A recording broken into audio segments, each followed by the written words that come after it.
लोग चले हैं पूरे बिहार के विभिन्न जिलों में कार्यकर्ता सम्मेलन के बाबत एक क्रॉस कास्ट लाइन सभी जात धर्म के लोगों का सहयोग समर्थन दिख रहा है।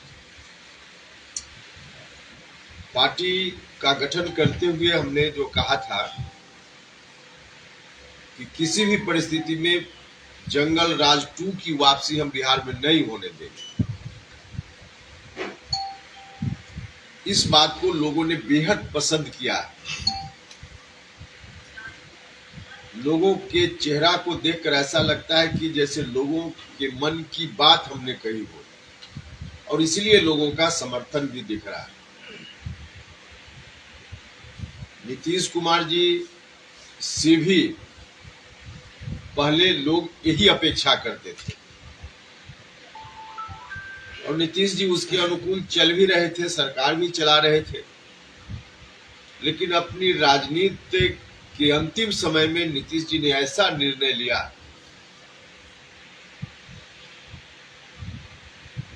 कि फिर से जहां से बिहार चला था वहीं पहुंचाने की बात करने लगे। इस बात को आखिर लोग कैसे पसंद करेंगे? और इसका नतीजा है कि नीतीश कुमार जी की राजनीति तो पूरे तौर पे अब समाप्ति के कगार पर है। उनकी पार्टी आगे नहीं सर्वाइव करने वाली है, क्योंकि उनकी पार्टी का भी यही प्राण था। कुशासन से बिहार को बाहर उन्होंने लाया, उस यहाँ से बिहार को आगे बढ़ाना उनका भी मकसद था। लेकिन फिर से उन्हीं हाथों में सौंपने की बात नीतीश जी ने बिहार को कर दी, जिन हाथों ने बिहार को हर तरह से बर्बाद कर दिया था। आतंक का माहौल उस वक्त जो था, विकासहीनता का दौर था, हर तरह से तबाही का मंजर चौतरफा दिख रहा था। उस स्थिति से बाहर लाने के मकसद से ही बिहार के लोगों ने नीतीश जी पर भरोसा किया। उन्होंने किया भी जितना वक्त मिला, लेकिन अंत में आकर फिर से वही बिहार को सौंपने की बात जब नीतीश जी करने लगे तो स्वाभाविक है अब उनके साथ इनके इस डिसीजन के बाद कोई नहीं रहने वाला है। तो क्या लगता है कि विकल्प के रूप में अब इसलिए हम इस जिला के लोगों से भी आग्रह अपील करते हैं आपके माध्यम से कि सब लोग मिलकर हमारा साथ दे, सहयोग करें। हम लोगों का जो संकल्प है कि बिहार को हम नहीं जाने देंगे फिर 2005 के पहले वाली स्थिति में। हम इस जिला के लोगों को भी भरोसा दिलाते हैं कि अन्य सहयोगियों के साथ मिलकर हम बिहार को बचा लेंगे। यही मकसद हमारा है। जदयू के विकल्प रूप में माना जाएगा क्या आपके दल को? देखिए, स्वाभाविक रूप से जदयू का जो मकसद था और समाज में जो लोग जदयू के कारण राहत महसूस करते थे, अब जदयू के नहीं रहने की स्थिति में एक कोई पार्टी उनके लिए जरूरी थी। उसी का स्थान राष्ट्रीय लोक जनता दल ले रहा है। तो इस रूप में आप ठीक बोल रहे हैं, आप मान सकते हैं। नीतीश जी का तो दावा अभी भी है, आप लोग कह रहे हैं कि पार्ट 2 जंगल राज आ गया है, लेकिन उनका दावा है कि अन्य राज्यों से बिहार का अभी भी स्थिति विधि व्यवस्था क्राइम में कम है। अन्य राज्यों से और अन्य देशों से तुलना करने के लिए नीतीश जी को नहीं बिहार के लोगों ने आशीर्वाद दिया। बिहार के लोगों ने आशीर्वाद दिया कि यहाँ की व्यवस्था ठीक ठाक, और पहले ठीक ठाक उन्होंने किया भी, इस बात का श्रेय हम उनको देते हैं। लेकिन जब से इस बार महागठबंधन में गए और महागठबंधन में जाने के बाद जो उन्होंने कहा कि आरजेडी के हाथ में बिहार को फिर हम सौंपेंगे, यह डिसीजन जब उन्होंने सुना दिया, तब से आप लोग देख भी रहे किस रूप में पूरे बिहार में लॉ एंड ऑर्डर नाम की कोई चीज नहीं। हर जगह लूट, हत्या, महिलाओं के साथ, खासकर छोटी बच्चियों के साथ बलात्कार की जितनी घटनाएं हो रही है, दरोगा की हत्या, पत्रकार की हत्या, बिल्कुल हर तरफ आप जहां भी देखिए, समाज का कोई भी वर्ग आज राहत नहीं महसूस कर रहा है। तो यही स्थिति पहले थी, जिस स्थिति से बाहर लाने के लिए नीतीश जी को लोगों ने दिया, और आज उसी स्थिति में लौटने लगा है बिहार। तो नीतीश जी अब से लोगों की यह अपेक्षा थी, दूसरे राज्यों से तुलना करके कुछ आंकड़ा दिखा दे, इससे थोड़े लोगों को राहत मिलने वाली है। चारा घोटाले की आज सुनवाई, आज चारा घोटाले पर जमानत रद्द करने के लिए आज सुनवाई होना है और महागठबंधन का कहना है कि एनडीए के लोग या प्रधानमंत्री के इशारे पर सीबीआई ईडी काम कर रही है। देखिए, सीबीआई ईडी खास करके चारा घोटाला के मामला में अगर कोई आदमी इस तरह की बात करता है, शुरुआत कहां से हुई? चारा घोटाला में कोर्ट आया, सीबीआई आया। सीबीआई कैसे आ गया? लालू जी की सरकार थी उस समय। लालू जी की सरकार तो कभी नहीं चाहती थी कि सीबीआई से जांच हो। कोर्ट ने कहा। कोर्ट ने क्यों कहा? कौन लोग थे जो लोग कोर्ट गए?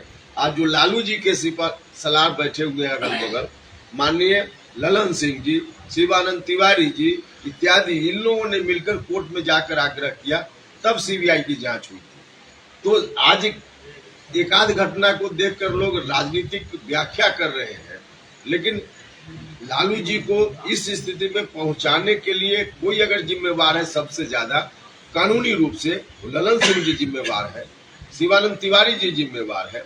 यही लोग कोर्ट गए थे। तो कोर्ट में जब एक बार गए, उसकी प्रक्रिया तो चलेगी जो आज चल रही है।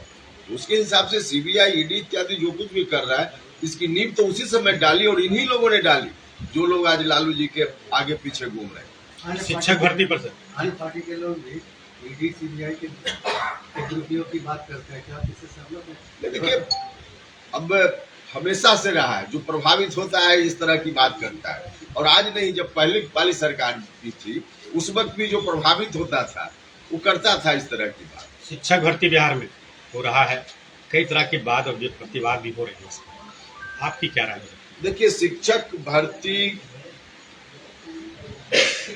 जिस तरीके से हो रही थी, इसके जिम्मेवार नीतीश जी ही हैं। नीतीश जी की सरकार बनी और बनते ही उन्होंने कहा, तत्कालीन शिक्षा मंत्री, अगर याद हो आप लोगों को, तो उन्होंने कहा कि डिग्री लाओ और नौकरी पाओ।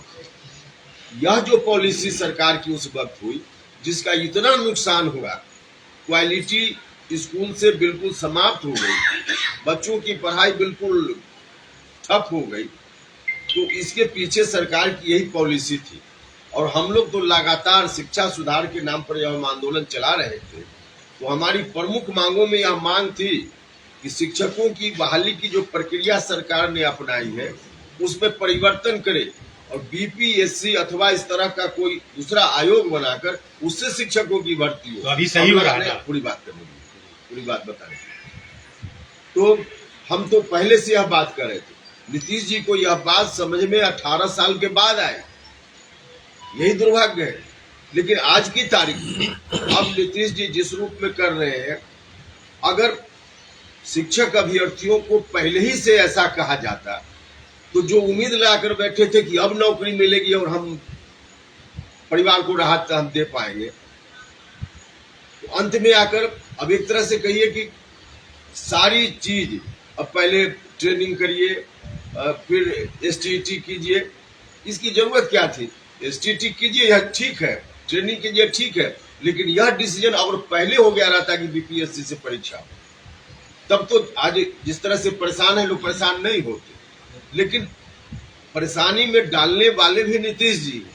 अब आज की तारीख में नीतीश जी से शिक्षक संघ के प्रतिनिधियों की वार्ता हुई है। अब क्या बात हुई है, उसके अनुकूल क्या क्या सरकार डिसीजन लेगी हमको नहीं मालूम। प्रक्रिया का समर्थन किया जा रहा है क्या, जो परीक्षाएं चल रही है? हाँ बिल्कुल, हम तो समर्थक रहे हैं, लेकिन समर्थक हम इस रूप में नहीं रहे कि सारी तैयारी करा करके और आज नौकरी देने की बात हुई तो अंत में आपने कह दिया। यह बात पहले होनी चाहिए।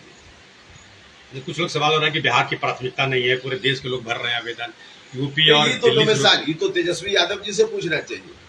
चुनाव के समय कहते थे कि हम ऐसा नियम बनाएंगे कि 90% बिहार के नौजवानों को रोजगार मिलेगा, हम उसके लिए रिजर्वेशन करेंगे।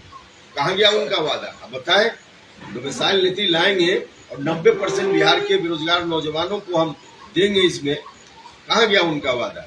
आज उन्हीं की सरकार, जो पहले से कुछ मिल भी रहा था उसको भी समाप्त करके ओपन फॉर ऑल इन लोगों ने कर दिया है।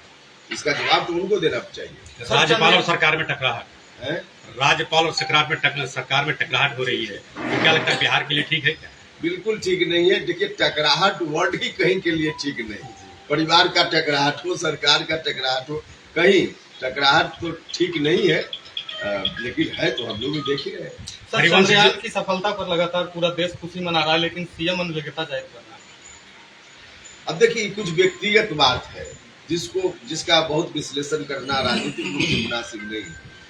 माननीय मुख्यमंत्री जी की इस दशा को देखकर हमको दया आती है उनके ऊपर। सच में आज जिस रूप में कभी कभी मुझको लगता है कि रात में सोचते होंगे कि हमने क्या कर लिया, तो उस सोच का असर उनके मन मस्तिष्क पर पड़ता होगा, क्योंकि आज की तारीख में कोई रास्ता ही राजनीतिक रूप से उनके सामने नहीं बच गया है। जो नीतीश कुमार कुछ भी डिसीजन लेते थे तो बिहार के लोग मान लेते थे। आज बिहार के लोग उनके डिसीजन के साथ नहीं है। तो यह जो घबराहट की स्थिति है, इसमें चंद्रयान को भी नीतीश जी भूल जा रहे हैं। यह दुर्भाग्य की बात है, दुख की बात है। पूरा देश आज दुनिया में देश का डंका चल रहा है, और इसमें एक स्टेट के मुख्यमंत्री जी इस बात को भूल जाए, उस पर उनका ध्यान ही नहीं हो, ये बहुत दुर्भाग्य की बात है। लेकिन हम कोई राजनीतिक आरोप उनके ऊपर नहीं लगा रहे। उनकी स्थिति को देखकर हमारे मन में बाकी दया का भाव आता है। पार्टी के अंदर हरिवंश राय दूसरे लोगों को चलिए एनडीए गठबंधन में आप अपने आप को कहाँ पा रहे हैं? एनडीए गठबंधन में अब हम हैं, हमारी पार्टी एनडीए गठबंधन का हिस्सा है। क्या लगता है कि कितने सीट पर? नहीं, उसका तो जब अंतिम रूप से तय करेंगे हम लोग तब बता पाएंगे, अभी तय नहीं। अपराध को लेकर के सर क्या कहेंगे? अपराध को लेकर तो कह ही रहे हैं कि सब फेल है। निर्भया जैसा कांड अपने बिहार में भी हुआ। बिल्कुल, हाँ, कल की घटना ठीक बता रहे हैं। देखिए, रोज घटना हो रही है, और हमने कहा ना कि छोटी बच्चियों के साथ वही आप जो बता रहे हैं, गाड़ी में गैंग रेप हुआ, तो रोज हो रहा है। अब है अब इसलिए तो कह रहे हैं कि एक तरह से अभी आरजेडी के लोग आधा अधूरा शासन में, मुख्यमंत्री उनका नहीं है, लेकिन चल तो उन्हीं का रहा है कि पूरा का पूरा। और इसका दुष्परिणाम दिख रहा है। अपराधियों के मन में अब भाव जब जाएगा कि हम कुछ भी करेंगे और हमारा पुलिस कुछ नहीं बिगाड़ पाएगी, तो यही स्थिति बनेगी जो बन रही है। और इन्हीं कारणों से आरजेडी का पुराना शासन बदनाम हुआ था, और उसी रास्ते पर फिर से ही लोग हैं। इसलिए तो बिहार को बचाने की जरूरत है। डीएसपी छाता पकड़ते हैं लालू जी के समय तो पिकदान में उठाते थे अधिकारी, तो फिर अब समझ ही रहे कि देखिए, तो सुधार है। आप कुछ भी आरजेडी के लोग बोल दे, भाषण दे दे, उनमें सुधार नहीं संभव। उन लोगों ने ऐसी घटना की है जिससे प्रमाणित है कि कुछ भी भाषण दे ले, उनमें सुधार नाम की कोई चीज नहीं। वो कभी कभी बोलेंगे कि हम बदल गए हैं, लेकिन ये लोग बदलने वाले नहीं है। रोज इस तरह की बात सामने आ रही है। हरिवंश जी को इस बार नहीं लिया गया है कार्य समिति में। हरिवंश जी अब नीतीश कुमार जी के लाइन पर है नहीं, तो कैसे?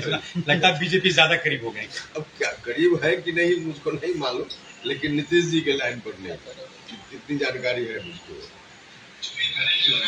ठीक है, थैंक यू। धन्यवाद। सभी लोगों को धन्यवाद।